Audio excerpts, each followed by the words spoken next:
देखो दोस्तों, मैं आपको बताऊं, गूगल में ना बहुत कुछ चल रहा है और साथ साथ एंड्रॉयड भी बहुत बदल गया है। आप कुछ नई पॉलिसीज आई हैं एंड्रॉयड की जो आपको पता होगा, अगर नहीं पता तो मैं आपको बता देता हूं। कंपटीशन कमीशन ऑफ इंडिया ने बहुत फाइन लगाया था, जैसे कि मैं बोलता रहा हूं अपनी वीडियोस में कि भाई अपना दबदबा बनाने के लिए जो गूगल है वो एंड्रॉयड में अपनी गूगल ऐप्स को पहले से ही लोड करके देता है, जो कि नहीं देना चाहिए। और वो लोगों को अलाउ नहीं करता कि वो अपना सर्च इंजन सेलेक्ट कर सकें। वो पहले से ही गूगल सर्च इंजन को डिफ़ॉल्ट सर्च इंजन बना के भेजता है। और जो पेमेंट ऑप्शन है डेवलपर्स के लिए एंड्रॉयड में, वो गूगल का ही होता है, कोई अलग पेमेंट वाला वो सिलेक्ट नहीं कर सकते। और जो गूगल वाला लेते हैं उसमें 30% कमीशन होता है। ये सारी चीज़ें गूगल ने अब चेंज कर दी हैं और आपको पूरी फ्रीडम है। और साइड लोडिंग भी बहुत ईजी कर दी है। साइड लोडिंग का मतलब होता है APK डाल सकते हो आप, और कोई भी प्ले स्टोर अपना रख सकते हो। ऐसा ज़रूरी नहीं है कि गूगल का प्ले स्टोर रखो, आप कोई भी ऐप स्टोर बेसिकली रख सकते हो। सो उस पर काफ़ी रियायत दी है और गूगल ने ज़्यादातर बातें जो है सरकार की और कंपटीशन कमीशन ऑफ इंडिया की मान ली है। इससे क्या बदलाव होगा? जब आपके फ़ोन आएंगे ना, अब जो नए फ़ोन आएंगे उसमें गूगल मैप्स, गूगल का यूट्यूब और ये सारी जो एप्लीकेशन है वो प्री लोडेड नहीं आएंगी। ये बहुत परेशानी वाली बात है। पता है क्यों? बहुत सारे लोग यूट्यूब अलग से इंस्टॉल नहीं करेंगे।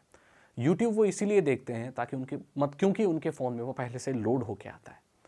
हमारे यहाँ ऐसे बहुत सारे लोग हैं जो टेक savvy नहीं है, जिनको जो ऐप पहले से लोड मिलती है वो नहीं इस्तेमाल करते हैं, इंस्टॉल अनइंस्टॉल करना उन्हें नहीं आता। और यही वजह है कि मौज, टकाटक और ये सारी एप्लीकेशन भारत में बहुत ज़्यादा चलती हैं, बिकॉज बहुत सारे फ़ोन्स में ये पहले से लोडेड आती हैं। इंक्लूडिंग यूट्यूब भी लोग इसलिए ज़्यादा देखते हैं, आजकल तो चलन भी यूट्यूब का बहुत ज़्यादा है, तो वो पहले से डली आती है। तो अब नहीं आएंगी, क्योंकि अब ऐसा हो गया है कि भाई आपको अलग से डालनी पड़ेगी। गूगल अपनी प्री लोडेड एप्लीकेशन आपको नहीं देगा। ये पॉलिसी में चेंजेस हुए हैं। ये फ्रीडम के लिए अच्छा है, लेकिन काफ़ी तर्क पर ये थोड़ा सा बुरा भी है। चलो, ये चीज़ हो गई। और अब एंड्रॉयड ना फोर्क वर्जन भी देगा, मतलब एंड्रॉयड के ओपन सोर्स प्रोजेक्ट को इस्तेमाल करके, which is Android open source project AOSP, आप अलग अलग एंड्रॉयड के वर्जन बना सकते हैं। और यही भार OS है। सो भार OS एक कोशिश है, J&K प्राइवेट लिमिटेड ऐसे कोई एक नॉन प्रॉफिट ऑर्गेनाइजेशन है, I think if I am not wrong, वो IIT मद्रास ने मिलकर कुछ ऐसा बनाया है। तो उन लोगों ने क्या है, इसी एंड्रॉयड के ओपन सोर्स प्रोजेक्ट का इस्तेमाल करते हुए एक ऑपरेटिंग सिस्टम बनाया है, जो है तो एंड्रॉयड बेस्ड ही, लेकिन इसमें पहले से कुछ लोड नहीं आएगा और आपको पूरी फ्रीडम मिलेगी। आप कोई भी ऐप स्टोर रख सकते हो। बेसिकली वही सारी चीज़ें जो एंड्रॉयड ने कंपटीशन कमीशन ऑफ इंडिया की मान ली हैं। और ये made in India operating system है, तो भारत में काफ़ी कंट्रोल इसका होगा। और मिनिस्ट्री वगैरह से भी बहुत ज़्यादा इसके चर्चे मैंने सुने हैं कि भाई ये एक अगला कदम है आत्मनिर्भर भारत का। इसमें कोई बुराई नहीं है। एंड्रॉयड से कंपटीशन करने के लिए बहुत सारे ऑपरेटिंग सिस्टम पहले भी आए थे, हालांकि वो भारत से नहीं थे, लेकिन आए थे। लेकिन वो एंड्रॉयड से जीत नहीं पाए। और वो क्यों नहीं जीत पाए, और ऐसा क्या चाहिए होता है किसी ऑपरेटिंग सिस्टम को टॉप बनाने के लिए? मे बी आप भी एंड्रॉयड के इस ओपन प्रोजेक्ट को इस्तेमाल करते हुए कोई ऑपरेटिंग सिस्टम बनाओ मोबाइल के लिए, पॉसिबिलिटीज हैं। तो आपके पास क्या क्या चुनौती आएंगी और आपको क्या क्या ध्यान रखना चाहिए, और कैसे पुराने ऑपरेटिंग सिस्टम मिट्टी में मिल गए और एंड्रॉयड आज भी टॉप है, आइए इसके बारे में बात करते हैं। जो सबसे पहला ऑपरेटिंग सिस्टम जो बहुत बुरी तरह पिटा था, बहुत बड़ी कंपनी का होने के बावजूद भी, वो था विंडोज फोन का OS। आपको मालूम होगा एक वक्त था कि विंडोज फोन आते थे जिसमें हमेशा टाइल रहती थी विंडोज की, अरे बहुत पावरफुल थे। उस जमाने में एंड्रॉयड भी था और विंडोज फोन भी थे, और सरप्राइजिंगली जो विंडोज फोन है वो ज्यादा स्मार्ट थे उस जमाने के एंड्रॉयड से। लेकिन वो फिर भी नहीं चल पाया। कारण क्या था?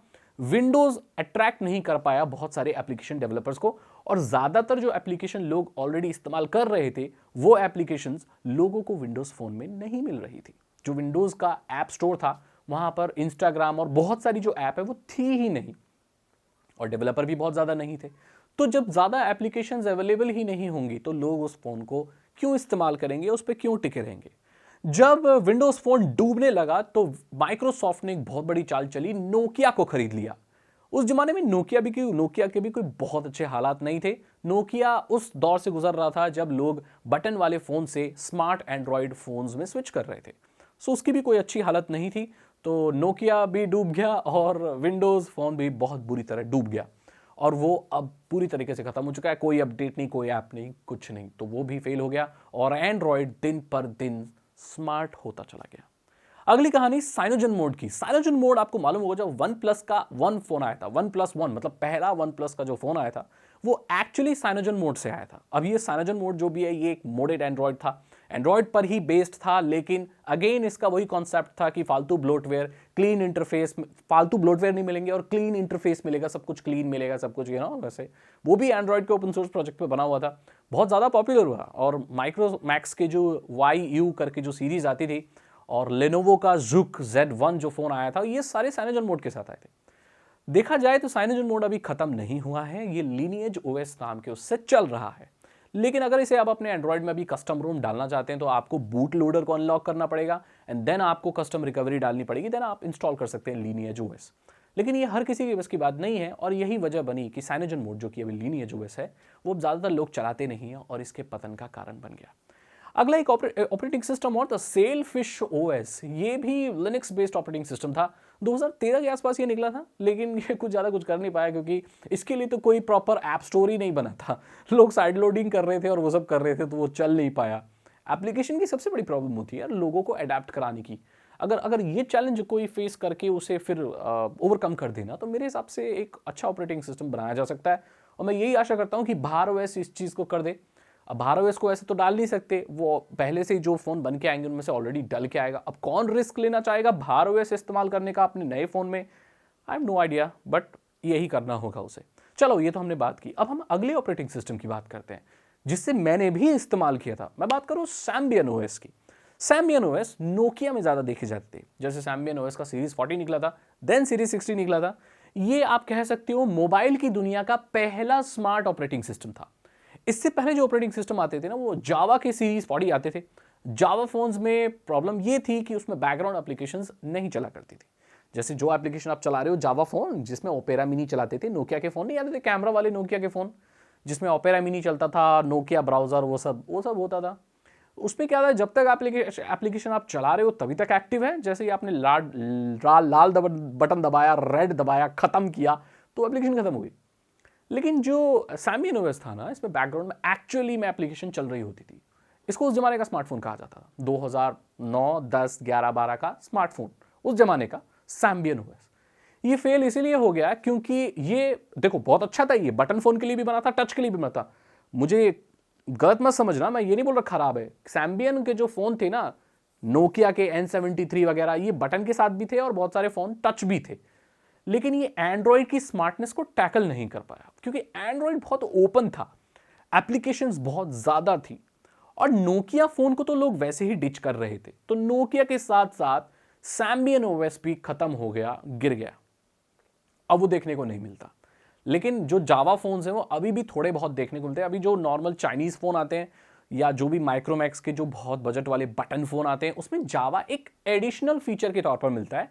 उन्हें प्रॉपर जावा फोन्स कहना तो ठीक नहीं होगा।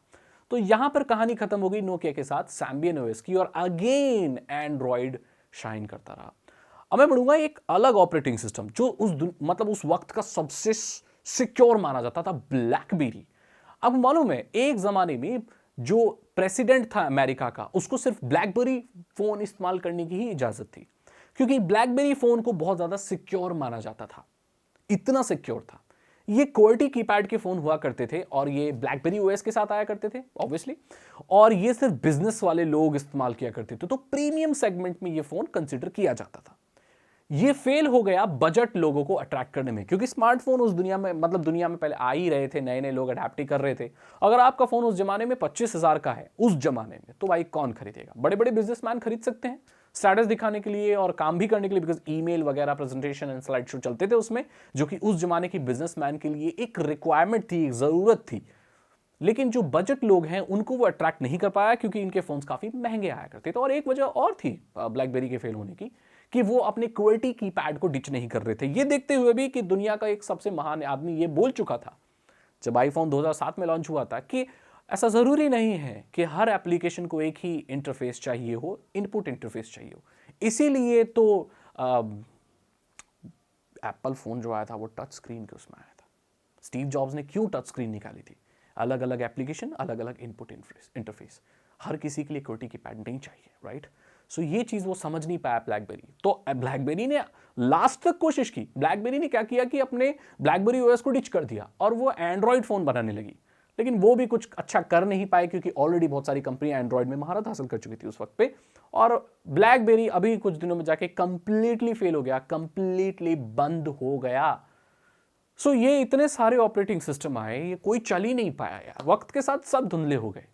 एंड्रॉयड पता है क्यों चला? क्योंकि ये बहुत ज्यादा ओपन था और इसे गूगल ने बैन किया था और ये अपने ओपन सोर्स प्रोजेक्ट देता था, यानी कि लोग इसे अपने मन मुताबिक कस्टमाइज कर सकते थे। और यहां लोगों से मेरा मतलब है ओरिजिनल इक्विपमेंट मैन्युफैक्चरर्स, यानी कि मोबाइल फोन कंपनियां। देखो, सैमसंग का कोई फोन है, वीवो का कोई फोन है और शाओमी रेडमी कोई फोन है। इन तीनों में अगर एंड्रॉयड 12 डला हुआ है, उसके बावजूद भी इनका इंटरफेस और यूआई एक जैसा नहीं दिखता। एक सैमसंग का फोन जो एंड्रॉयड 12 चला रहा है और एक वीवो का फोन जो एंड्रॉयड 12 चला रहा है, उन दोनों में जमीन आसमान का फर्क होगा। आप एक बार ही उनकी मेन्यू देख के बता दोगे कि ये वीवो है, एक बार ही मेन्यू देख के बता दोगे वो सैमसंग है। ये इसीलिए हुआ क्योंकि एंड्रॉयड को बहुत ज्यादा कस्टमाइज किया जा सकता है, अलग अलग कंपनियां उसे अपने अपने टेस्ट में बना सकती हैं। और यही वजह थी इसके फ्लेक्सिबल होने की, और यही वजह थी इसके पॉपुलर होने की और अभी तक हिट होने की। एक चीज और थी कि इसको जेल ब्रेक किए बिना ही आप साइड लोडिंग कर सकते हैं, जबकि बहुत सारे ऑपरेटिंग सिस्टम में ये ऑप्शन नहीं था। इनफैक्ट ये एप्पल में भी नहीं है, आप साइड लोडिंग कर ही नहीं सकते, जबकि एंड्रॉयड में कर सकते हो। साइड लोडिंग अगेन वही होता है कि एपीके डाल सकते हो अलग से, जरूरी नहीं है कि एक ही प्ले स्टोर एक ही ऐप स्टोर रखना है, आप एक से ज्यादा रख सकते हो, लेकिन ये आप आईफोन में नहीं कर सकते। अभी पता है प्रेसिडेंट कौन, मतलब ब्लैकबेरी में नहीं कर सकते थे और आप आईफोन में वगैरह ये सब नहीं कर सकते थे, तो एंड्रॉयड इसलिए ज्यादा टॉप हुआ। तो मैं आपको बात बताना चाहता हूँ कि ना अभी प्रेसिडेंट ना आईफोन इस्तेमाल कर रहा है, उस जमाने में ब्लैकबेरी इस्तेमाल करता था। एंड्रॉयड टॉप है, एंड्रॉयड टॉप ही रहेगा। इसका इस्तेमाल करके जो भी ओपन प्रोजेक्ट से बन रहे हैं वो पॉपुलर हो सकते हैं। इंडिया एक बहुत बड़ी मार्केट है, अगर यहां भी पॉपुलर हो गया बाहर ओएस तो एक बहुत बड़ी अचीवमेंट मानूंगा मैं। अगर बहुत सारे कंपनियां इस ऑपरेटिंग सिस्टम के साथ आने लगे तो एक बहुत बड़ी अचीवमेंट है भारत के लिए, ट्रस्ट में। अगर आपको ये वीडियो अच्छी लगी तो इसे लाइक करें, अपने दोस्तों के साथ शेयर करें। यहां पर मैं एक आपको down to the memory lane और पुराने वक्त में ले गया और बहुत सारे ऑपरेटिंग सिस्टम्स के बारे में बताया जो मोबाइल के लिए बने और फेल हो गए, और एंड्रॉयड क्यों पास हो गया। बाहर ओएस में मैं आपको बता दूं कि आप एंड्रॉयड का प्ले स्टोर डल के नहीं आएगा उसमें, फॉर ऑब्वियस रीजंस कि वो गूगल से अलग रहने के लिए ही बना है, ताकि हर चीज अपनी आप अलग से डाल सको उसमें। प्राइवेसी रिस्क तो आता ही है, लेकिन लोगों को फ्रीडम भी मिलती है। सो यही मैं कहना चाहता हूं। अगर आपको ये वीडियो अच्छी लगी तो इसे लाइक करें, अपने दोस्तों के साथ शेयर करें। साइबर सिक्योरिटी और इथिकल हैकिंग में इंटरेस्ट है तो डिस्क्रिप्शन चेक करें। 299 रुपीज के 3 इथिकल हैकिंग कोर्सेज हैं जो आसान भाषा में आपको इथिकल हैकिंग सिखा देंगे। मैं मिलता हूं आपसे अगली वीडियो में। Thank you so much and good bye.